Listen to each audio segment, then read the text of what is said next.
David Alimov'un təqdimatında dinləyə bilərsiniz.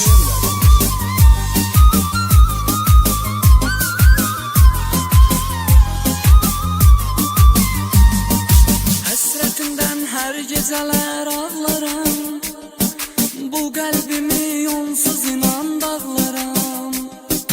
Eşq kitabını açıb oxuyub bağlaram, ara sıra düşəndə yar yadıma. Eşq kitabını açıb oxuyub bağlaram, ara sıra düşəndə yar yadıma. Çatmır inan xatirələr dadıma, yenə itirəm yarım düşür yadıma.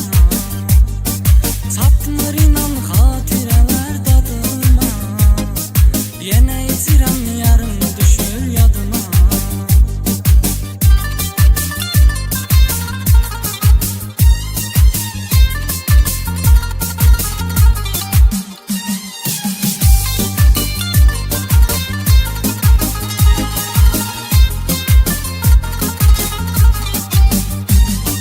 Səssiz gecə dərdimə dərman oldu, yazıq ürəyim qəmlə kədərlə doldu. Sənsiz inan bir ömür hədər oldu, insaf elə bax kinən bir halıma. Sənsiz inan bir ömür hədər oldu, insaf elə bax kinən bir halıma. Çatmır inan xatirələr dadıma, yenə itirəm yarım düşür yadıma. Çatmır inan xatirələr dadıma, yenə itirəm yarım düşür yadıma.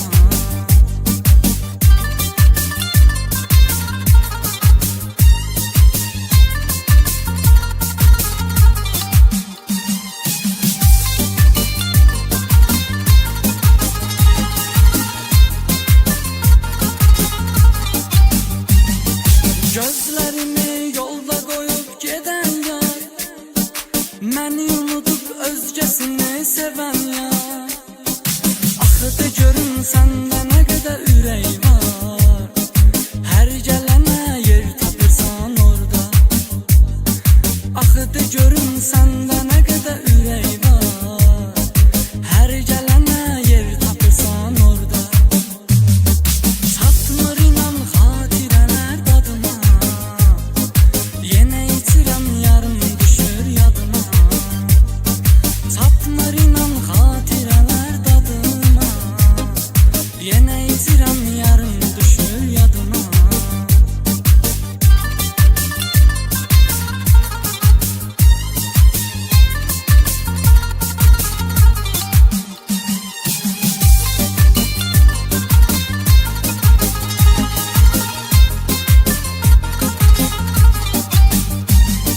Seven insan yardan ayrı qalarsa, yarda yarım belə dərdə salarsa, səyatmış vaxt vədəsiz solarsa, bağbanına həsrət qalıb onda. Səyatmış vaxt vədəsiz solarsa, bağbanına həsrət qalıb onda. Çatmır inan xatirələr dadıma, yenə itirəm yarım düşür yadıma. Çatmır inan xatirələr dadıma, yenə itirəm yarım düşür yadıma.